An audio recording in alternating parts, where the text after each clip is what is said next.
आमर अच्छी जो मंदिर अच्छी से जगार स्वतंत्र भाव स्थान पाइब ये आम एक गर्व गौरव ओडिया बासी हिसाब से आम गर्वित जे आमर बंधु माने ओडिशार बंधु माने याकू निर्मित करिसेंती याकू नेकी अयोध्यार एक भव्य स्थान रे स्वतंत्र भाव स्थान पाइब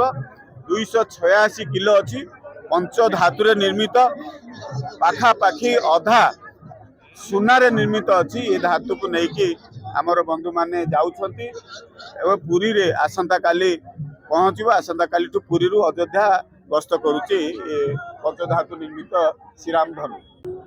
ये आमर परम सौभाग्य जे आज राउरकेला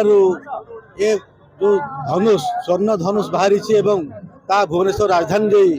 जाऊँगी अयोध्या रे पहुँचब अयोध्या रे रामचंद्र आयुध सर विराजमान कर पूजा पाइब ये कथा को आमर मन पकई दौर अयोध्यार राजा रामचंद्र त्रेता जुगे थिले से जो भव्य दिव्य धनुष तांकर थिला से धनुष भाई अविकल आज से विराजमान कर विभिन्न प्रकार दामी दामी धातु या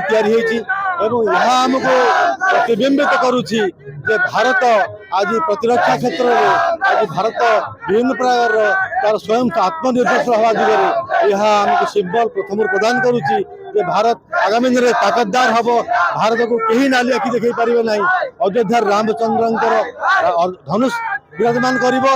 प्रतिरक्षा क्षेत्र में भारत ताकतदार हम भारत स्वयं संपन्न हम भारत आत्मनिर्भरशील हम भारत आज तार निज चिर सारा पृथ्वी में झंडा उंचा कर ठिया यही संबल आज आम पाखे।